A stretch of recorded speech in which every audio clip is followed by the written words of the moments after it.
Bem-vindo aos Sussurros do Imaginário. Nosso canal é totalmente dedicado a audiobooks, proporcionando uma experiência imersiva para todos os amantes de boas histórias. Aqui, você pode relaxar e deixar sua imaginação fluir enquanto escuta os melhores títulos literários. Dica especial: para uma experiência ainda mais completa, recomendamos que você acompanhe o audiobook com o livro físico ou o e-book. Dessa forma, você poderá desfrutar tanto da narrativa quanto do texto original, unindo os dois mundos. Pedimos desculpas especialmente aos deficientes visuais por quaisquer falhas que possam ocorrer nos audiobooks, como trechos em outras línguas, pequenos erros de narração ou tradução. Isso acontece porque utilizamos narração sintética para manter a produção dos áudios. Queremos ouvir você. Sugira nos comentários livros que gostaria de ver aqui no canal. Não se esqueça de curtir, comentar e se inscrever para ficar por dentro de todas as novidades. Obrigado por estar conosco e bons sussurros.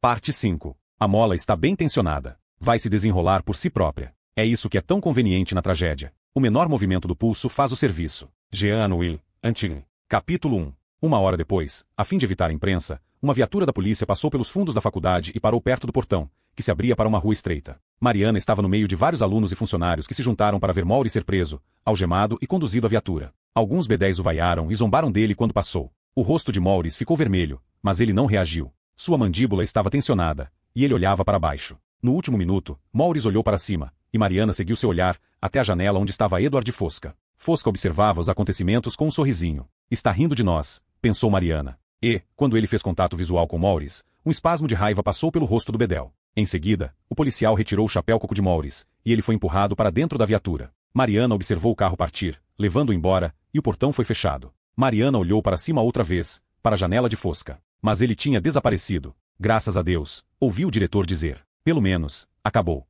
Ele estava enganado, lógico. Ainda faltava muito para acabar. Quase que imediatamente o tempo mudou. Como se reagisse aos acontecimentos na faculdade, o verão, depois de perdurar por tanto tempo, enfim cedeu. Um vento frio assobiava pelos pátios. Começou a chuviscar, e, ao longe, ouvia-se o estrondo de uma tempestade. Mariana e Zoe bebiam com Clarissa no Fellows Parlour, o salão comunal dos professores. Nessa tarde, o recinto estava deserto, a não ser pela presença das 3 mulheres. Era um salão grande, escuro, mobiliado com poltronas e sofás antigos, de couro, escrivaninhas de mogno e mesas cobertas por jornais e revistas. Tinha cheiro de defumado, de madeira e da cinza das lareiras. Lá fora, o vento chacoalhava as vidraças e a chuva tamborilava no vidro. Para Clarissa, fazia frio bastante para solicitar que uma pequena lareira fosse acesa. As 3 mulheres estavam sentadas em poltronas baixas, perto do fogo, bebendo uísque. Mariana agitou o copo, fazendo o líquido girar, enquanto observava a corâmbar brilhar à luz das chamas. Sentia-se aconchegada naquele lugar, encasulada diante da lareira com Clarissa e Zoe. Esse pequeno grupo lhe dava força e coragem. Precisava de coragem agora. Todas elas precisavam. Zoe tinha chegado de uma aula da faculdade de inglês. Provavelmente sua última aula, disse Clarissa. Havia rumores sobre o fechamento iminente da faculdade enquanto se aguardava uma investigação policial. Zoe tinha pegado chuva. Enquanto ela se secava perto da lareira, Mariana lhes contou o que tinha acontecido e o confronto com Edward Fosca. Quando terminou, Zoe disse baixinho: isso foi um erro. Confrontar o professor desse jeito. Agora ele sabe que você sabe. Mariana olhou para Zoe. Achei que você tivesse dito que ele era inocente. Zoe olhou bem nos olhos dela e balançou a cabeça. Mudei de ideia. Clarissa olhou de uma para a outra. Vocês duas têm certeza, então, de que ele é culpado? É difícil acreditar. É mesmo, disse Mariana. Mas eu acredito. E eu também, disse Zoe. Clarissa não falou nada. Pegou o decantador e completou seu copo. Mariana notou que a mão dela tremia. E agora, o que vamos fazer? Perguntou Zoe. Você não vai embora, vai? Claro que não. Mariana balançou a cabeça. Que ele me prenda, não me importo. Não vou voltar para Londres. Clarissa ficou perplexa. O quê? Mas por que não? Não posso fugir. Não mais. Estou fugindo desde que o Sebastian morreu. Preciso ficar. Preciso enfrentar isso, seja o que for. Não tenho medo. A frase soou estranha ao sair de sua boca. Mariana tentou de novo. Eu não tenho medo. Clarissa fez um muxoxo. Isso é o uísque falando. Talvez. Mariana sorriu. Coragem alcoólica é melhor que coragem nenhuma. Virou-se para Zoe. Vamos em frente. É o que fazemos. Vamos em frente, e vamos pegá-lo. Como? Precisamos de alguma prova. Pois é, Zoe hesitou. E a arma do crime? Algo no jeito como Zoe disse isso fez Mariana olhar para ela. Você quer dizer a faca? Zoe fez que sim. Ainda não a encontraram, né? Acho que sei onde está. Mariana olhou para ela fixamente. Como é que você sabe? Por um segundo, Zoe evitou o olhar dela. Manteve o olhar na lareira, uma atitude furtiva, culpada, que Mariana reconhecia da infância. Zoe. É uma longa história, Mariana. Agora é uma boa hora para contar. Não acha? Ela baixou a voz. Sabe, quando me encontrei com as musas, elas me disseram uma coisa. Zoe. Elas me disseram que você fazia parte do grupo. Os olhos de Zoe se arregalaram. Ela balançou a cabeça. Isso não é verdade. Zoe, não mente. Não estou mentindo. Eu fui lá só uma vez. Bem, por que você não me contou? Perguntou Mariana. Não sei. Zoe balançou a cabeça. Eu estava com medo. Sentia tanta vergonha. Faz tempo que eu queria contar para você. Mas eu... Ela se calou. Mariana estendeu o braço e tocou na mão dela. Me conta agora. Conta para nós duas. Os lábios de Zoe tremeram um pouco, e ela fez que sim. Começou a falar. Mariana se preparou psicologicamente para o que estava por vir. E a primeira coisa que Zoe disse fez o sangue de Mariana gelar. Eu acho, disse Zoe, que a coisa toda começa com Deméter e Perséfone. Ela olhou de relance para Mariana. Você conhece as duas, né? Mariana levou um segundo para conseguir falar. Sim, disse, assentindo. Eu conheço as duas.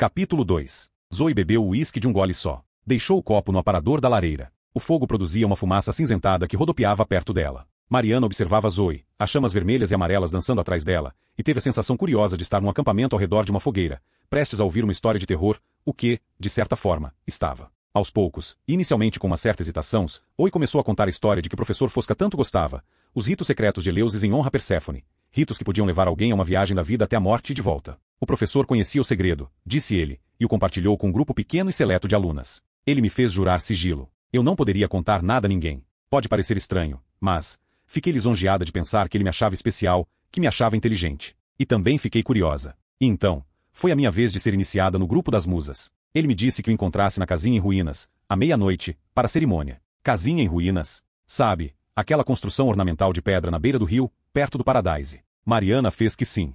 Prossiga. Antes da meia-noite, a Carla e a Dia se encontraram comigo na casa de barcos e me escoltaram, pelo rio, numa canoa. Numa canoa. Por quê? É o jeito mais fácil de chegar lá. Saindo daqui, a trilha está cheia de arbustos de amoras silvestres lotados de espinhos. Ela fez uma breve pausa. As outras estavam lá quando eu cheguei. A Verônica e a Serena estavam de pé na entrada da casinha em ruínas. Usavam máscaras, representando Perséfone e Deméter. Meu Deus do céu, disse Clarissa, dando um suspiro involuntário de incredulidade. Em seguida, gesticulou para que Zoe continuasse. Lilian me levou até lá.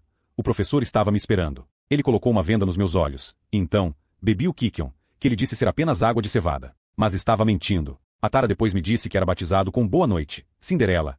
Ele costumava comprar do Conrad. Mariana sentia uma tensão insuportável. Preferia não ouvir mais nada. Mas sabia que não tinha escolha. Prossiga. Então, disse Zoe, ele sussurrou no meu ouvido, que eu ia morrer naquela noite, e renasceria ao amanhecer. Ele pegou uma faca e a encostou no meu pescoço. Ele fez isso? Perguntou Mariana. Ele não me cortou nem nada.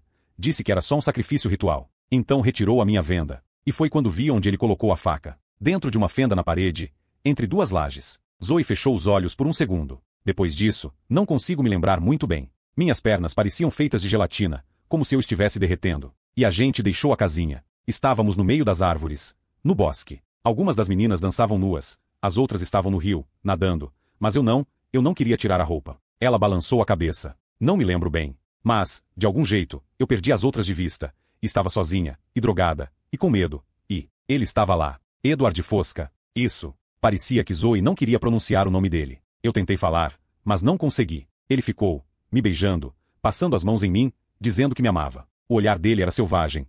Eu me lembro do olhar dele, enlouquecido. Tentei fugir, mas não consegui. E então, a Tara apareceu, e eles começaram a se beijar, e de algum jeito eu consegui fugir. Corri no meio das árvores. Continuei correndo. Ela baixou a cabeça e ficou em silêncio por um instante. Continuei correndo. Eu fugi. Mariana a incitou. O que aconteceu depois? Zoe? Zoe deu de ombros. Nada. Nunca mais falei com as meninas sobre isso. A não ser com a Tara. E o professor Fosca? Ele agiu como se nada tivesse acontecido. Então, tentei fazer o mesmo. Zoe deu de ombros. Mas depois a Tara se encontrou comigo naquela noite, no meu quarto. Ela me disse que ele ameaçou matá-la. Eu nunca tinha visto a Tara tão assustada. Ela estava apavorada. Clarissa falou em voz baixa. Minha querida, você devia ter alertado a faculdade. Devia ter contado a alguém. Devia ter vindo a mim. Você ia acreditar em mim, Clarissa? É uma história tão louca. É a minha palavra contra dele. Mariana concordou, balançando a cabeça, quase chorando. Queria se aproximar de Zoe e abraçá-la. Mas primeiro precisava saber uma coisa. Zoe, por que agora? Por que você está contando isso agora? Zoe ficou em silêncio por um instante. Foi até a poltrona onde seu casaco estava pendurado, secando perto do fogo. Pôs a mão no bolso. Retirou de lá um cartão postal úmido, com respingos de chuva. Zoe o largou no colo de Mariana. Porque eu também recebi um.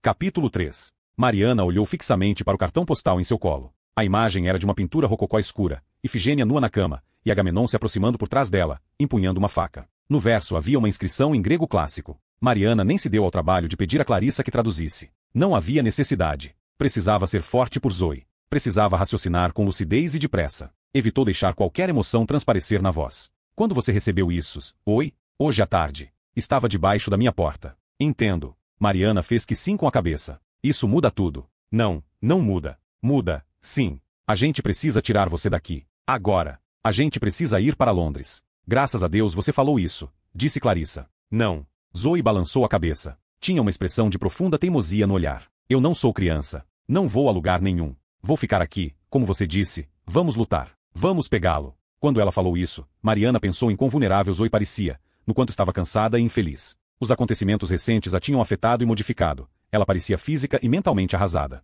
Tão frágil e, ainda assim, determinada a ir em frente. Isso é que é coragem, pensou Mariana. Isso é coragem. Clarissa percebeu mesmo. Zoe, menina querida, disse ela baixinho, sua valentia é louvável. Mas Mariana está certa. Precisamos ir à polícia, contar tudo o que você acabou de revelar. E em seguida vocês precisam sair de Cambridge. Vocês duas. Esta noite. Zoe fez uma careta e balançou a cabeça. Não adianta contar à polícia, Clarissa. Vão pensar que a Mariana me influenciou. É perda de tempo. A gente não tem tempo. A gente precisa de uma prova. Oi. Não, escuta. Ela se virou para Mariana. Vamos até a casinha em ruínas, só para garantir, onde eu vi o professor esconder a faca. E, se não a encontrarmos, então, vamos para Londres, certo? Antes que Mariana respondesse, a professora interferiu. Meu Deus do céu, disse Clarissa. Vocês querem ser mortas? Não. Zoe meneou a cabeça. Os assassinatos sempre acontecem à noite. Ainda temos algumas horas. Ela olhou de relance pela janela e dirigiu a Mariana um olhar esperançoso. E parou de chover. O tempo está abrindo. Ainda não, disse Mariana, olhando para fora. Mas vai abrir. Ela pensou por um segundo. Vai tomar uma chuveirada. Tira essa roupa molhada. E a gente se vê no seu quarto em 20 minutos. Tá bem. Zoe fez que sim, parecendo satisfeita. Mariana a observou juntar suas coisas. Zoe, por favor, toma cuidado. Zoe assentiu e saiu da sala. Assim que a porta se fechou, Clarissa se virou para Mariana. Parecia preocupada. Mariana, eu preciso me opor. É muito perigoso para você ou para Zoe se aventurar pelo rio assim desse jeito. Mariana balançou a cabeça. Não tenho a menor intenção de deixar a Zoe chegar perto do rio. Vou dizer a ela que arrume uma bolsa e vamos partir imediatamente. Vamos para Londres, como você disse. Graças a Deus. Clarissa pareceu aliviada. É a decisão mais acertada. Mas presta atenção. Se alguma coisa acontecer comigo, quero que você vá à polícia, está bem? Precisa contar tudo isso a eles. O que a Zoe contou. Entendeu? Clarissa assentiu. Parecia extremamente triste. Queria que vocês duas fossem até a polícia agora. Zoe tem razão. Não adianta. O inspetor Sanga nem vai me ouvir. Mas ele vai ouvir você. Clarissa não disse nada. Apenas suspirou e fitou a lareira. Eu ligo para você de Londres, disse Mariana. Nenhum comentário. Clarissa não parecia nem escutar. Mariana ficou decepcionada. Esperava mais. Esperava que Clarissa fosse uma fortaleza, mas era evidente que tudo isso que vinha acontecendo havia sido demais para ela. Aparentemente, Clarissa tinha envelhecido, como se tivesse encolhido e agora fosse menor e mais frágil. Ela não seria de grande ajuda, concluiu Mariana. Quaisquer que fossem os horrores que as aguardassem, ela e Zoe estariam por conta própria. Mariana deu um beijo carinhoso de despedida no rosto da professora. Então a deixou ali, perto da lareira.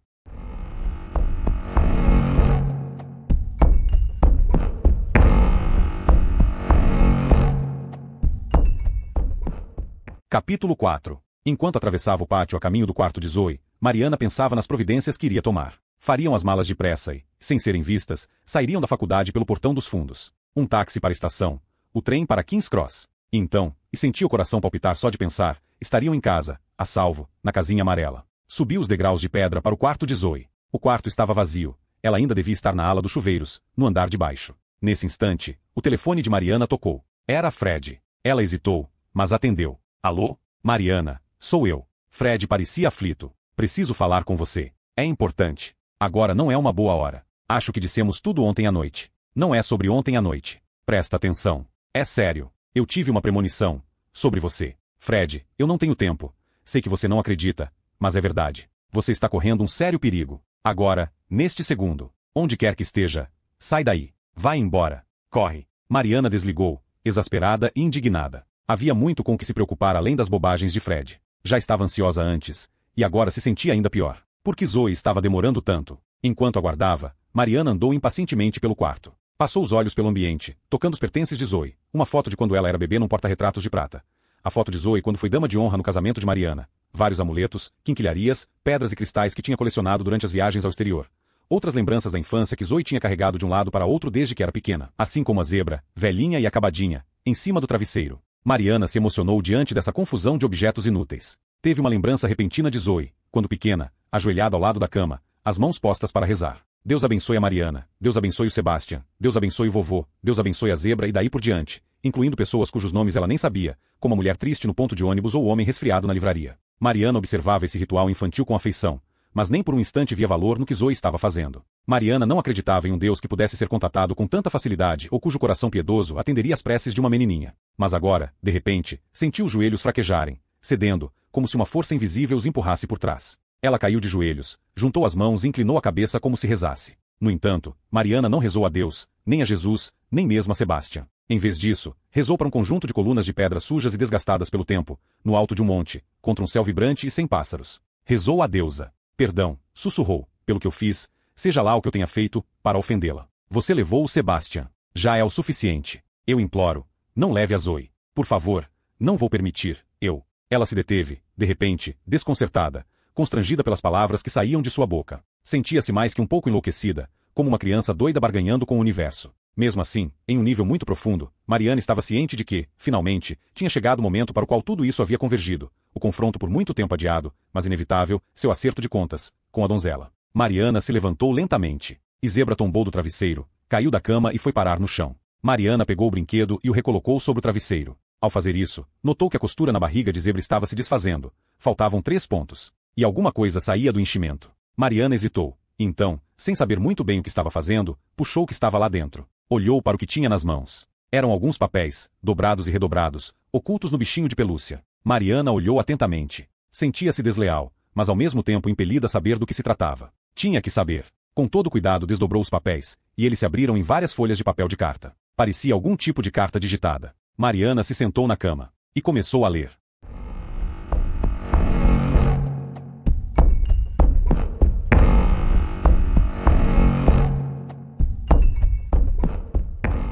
Capítulo 5. Então, um dia, minha mãe foi embora. Não me lembro do momento exato em que ela se foi, nem do último adeus, mas deve ter havido algum. Também não me lembro de meu pai estar presente. É provável que estivesse nos campos quando ela fugiu. No fim das contas, ela nunca mandou ninguém me buscar, sabe? Nunca mais a vi, na verdade. Na noite em que ela foi embora, subi até o meu quarto e me sentei à minha escrivaninha. Escrevi durante 4 horas no meu diário. Quando terminei, não li o que tinha escrito. E nunca mais escrevi naquele diário. Coloquei dentro de uma caixa e escondi no meio de outras coisas que eu queria esquecer. Mas hoje, pela primeira vez, tirei de lá e li. Tudo. Bem, quase tudo. Sabe, faltam 2 páginas. 2 páginas foram rasgadas. Foram destruídas porque eram perigosas. Por quê? Porque contavam uma história diferente. Tudo bem, acho. Toda história pode se prestar a uma pequena revisão. Gostaria de poder revisar os anos seguintes na fazenda, revisá-los ou esquecê-los. O sofrimento, o medo, a humilhação. A cada dia eu ficava mais determinado a fugir. Um dia eu vou embora. Vou ser livre. Vou estar a salvo. Vou ser feliz.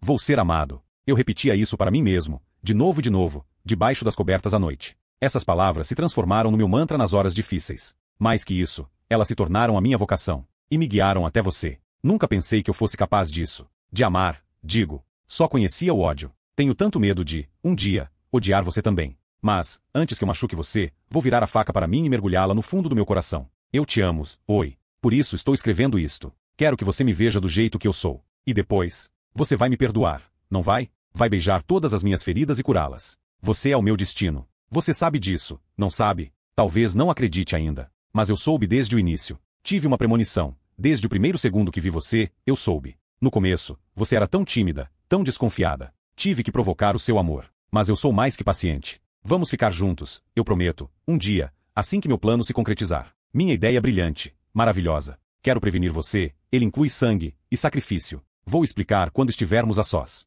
Até lá, tenha fé. Para sempre seu amor. X.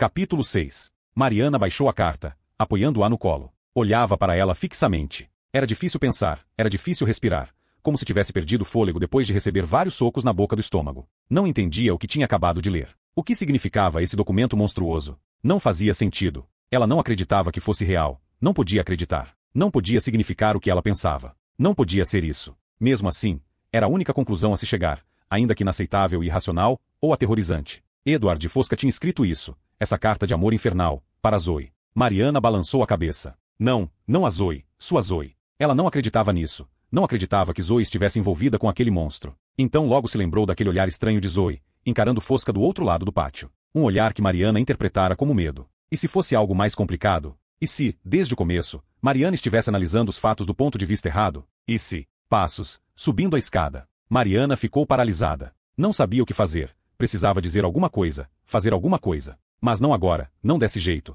Precisava pensar primeiro. Pegou a carta e a colocou no bolso assim que Zoe surgiu à porta. Foi mal, Mariana. Eu vim o mais rápido que deu. Zoe lhe lançou um sorriso quando entrou no quarto. As maçãs do rosto estavam coradas, e os cabelos, molhados. Estava de roupão e segurava 2 toalhas. Já vou me vestir. Só um segundo. Mariana não disse uma palavra. Zoe vestiu a roupa, e aquele relance de nudez, a pele jovem e macia, por um instante lembrou Mariana do lindo bebê que ela tanto amara, aquela criança linda e inocente. Aonde tinha ido parar? O que acontecerá com ela? Seus olhos se encheram de lágrimas, mas não eram de emoção.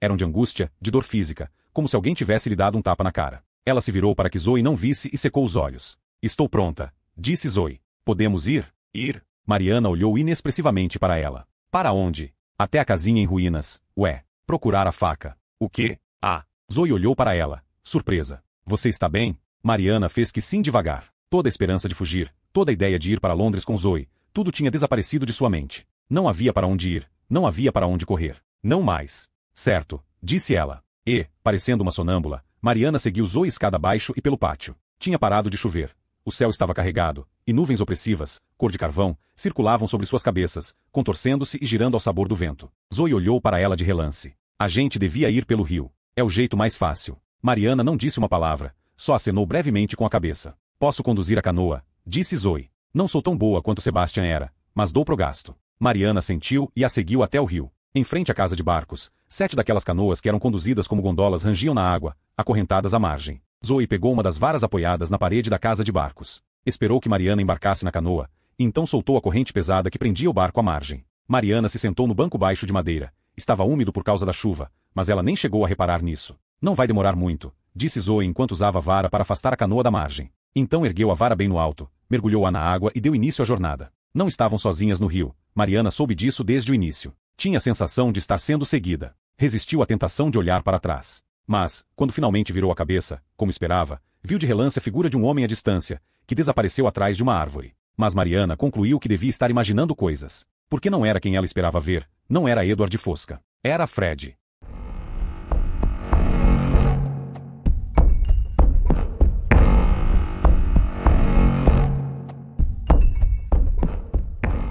Capítulo 7. Como Zoe previra, elas avançaram rapidamente. Logo deixaram as faculdades para trás e se viram ladeadas pelos prados às margens do rio, uma paisagem natural que tinha se mantido inalterada durante séculos. Nos campos, algumas vacas pretas pastavam. Havia um odor de umidade e de carvalho em decomposição, de lama molhada. E Mariana sentiu o cheiro da fumaça de uma fogueira ardendo em algum lugar, um cheiro de mofo, de folhas úmidas queimando. Uma camada fina de névoa tinha se erguido do rio e envolvia Zoe enquanto ela conduzia a embarcação. Estava tão bonita, de pé, os cabelos ao vento, aquele olhar distante. Assemelhava-se à dama de Charlotte na sua última e fatídica jornada ao longo do rio. Mariana tentava pensar, mas estava com dificuldade em fazer isso. E a cada batida seca da vara no leito do rio, e a cada impulso da canoa pela superfície da água, ela sabia que o tempo estava se esgotando. Logo chegariam à casinha na beira do rio. E então o que aconteceria? Sentia a carta queimando no bolso, sabia que precisava dar sentido a ela. Mas devia estar enganada. Tinha que estar. Você está muito quieta, disse Zoe. No que está pensando? Mariana olhou para cima. Tentou falar, mas a voz não saiu. Balançou a cabeça e deu de ombros. Em nada. Já vamos chegar. Zoe apontou para a curva do rio. Mariana se virou e olhou. Ah! Para sua surpresa, um cisne tinha aparecido na água. Ele deslizou em sua direção, as penas brancas encardidas se agitando ligeiramente à brisa. Quando se aproximou da canoa, o cisne virou seu longo pescoço e olhou diretamente para ela. Seus olhos pretos encararam os dela. Um arrepio percorreu a espinha de Mariana. Ela virou o rosto. Quando olhou de novo, o cisne tinha desaparecido. Chegamos, avisou Zoe. Olha, Mariana viu a casinha em ruínas na margem do rio. Não era uma estrutura grande, 4 colunas de pedra apoiando um teto inclinado. Originalmente branca, tinha desbotado após 2 séculos de chuva e vento incessantes, que a deixaram manchada de amarelo e verde por causa da ferrugem e do limo. Era uma localização estranha para uma estrutura ornamental, isolada, à beira da água, cercada pelo bosque e pelo pântano. Zoe e Mariana passaram por ela, pelos lírios selvagens que cresciam na água e por arbustos de rosas, cobertos de espinhos, bloqueando a trilha. Zoe guiou a canoa até a margem. Ela forçou a vara no fundo da lama, atracando a canoa, deixando a embarcação à beira do rio. Zoe subiu à margem e estendeu a mão para ajudar Mariana. Mas Mariana não segurou a mão dela. Não suportava a ideia de tocá-la. Você tem certeza de que está bem? Perguntou Zoe. Está tão esquisita. Mariana não respondeu. Saiu da canoa para a terra coberta de relva e seguiu Zoe até a casinha em ruínas. Deteve-se do lado de fora e a contemplou. Tinha um brasão acima da entrada, esculpido na pedra, o emblema de um cisne em meio a uma tempestade. Mariana congelou quando viu aquilo. Olhou fixamente para o brasão por um segundo. Mas então foi em frente. Seguiu Zoe para dentro.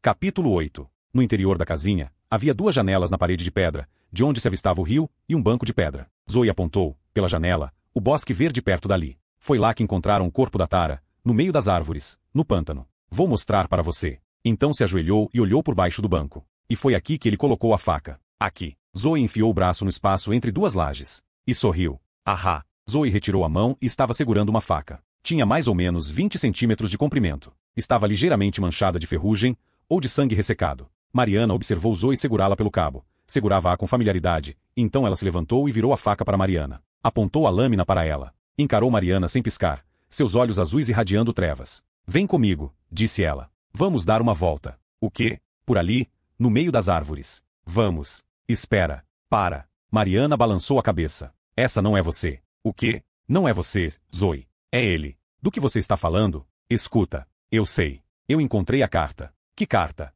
Em resposta, Mariana tirou a carta do bolso. Desdobrou-a e mostrou para Zoe. Esta carta. Por uns segundos, Zoe não falou nada. Só olhou fixamente para Mariana. Nenhuma reação emocional. Só um olhar vazio. Você leu? Não foi minha intenção encontrar isso. Foi por acaso. Você leu? Mariana assentiu com a cabeça e sussurrou. Li. Houve um lampejo de fúria nos olhos de Zoe. Você não tinha o direito. Mariana a encarou. Zoe, eu não entendo. Não. Não é possível. Não é possível que... O quê? O que não é possível? Mariana teve dificuldade em encontrar as palavras. Que você tenha tido alguma coisa a ver com esses assassinatos, que você e ele estão, de alguma forma, envolvidos, ele me amava. Nós nos amávamos. Não, oi. Isso é importante. Digo isso porque eu te amo. Você é a vítima aqui. Pense o que quiser, mas não era amor. Zoe tentou interromper, mas Mariana não permitiu. Continuou. Eu sei que você não quer ouvir isso. Eu sei que você acha que foi tudo muito romântico, mas, seja lá o que ele tenha oferecido a você, não foi amor. Edward Fosca não é capaz de amar. Ele é traumatizado demais. Perigoso demais. Edward Fosca? Zoe a encarou com espanto. Você acha que Edward Fosca escreveu essa carta? E que foi por isso que eu a guardei escondida no meu quarto? Ela balançou a cabeça com desdém. Não foi ele que escreveu. Então quem foi? O sol de repente se escondeu por trás de uma nuvem, e o tempo pareceu se arrastar. Mariana foi capaz de escutar as primeiras gotas de chuva tamborilando no parapeito de pedra da casinha em ruínas, e o piado de uma coruja em algum lugar distante. E, nesse espaço temporal, Mariana compreendeu uma coisa. Ela sabia o que Zoe ia dizer, e talvez, em algum nível, sempre soubera. Então o sol reapareceu, o tempo voltou a andar com um solavanco abrupto. E Mariana repetiu a pergunta. Quem escreveu a carta? Zoe. Zoe a encarou, os olhos cheios de lágrimas. E sussurrou. Sebastian, óbvio.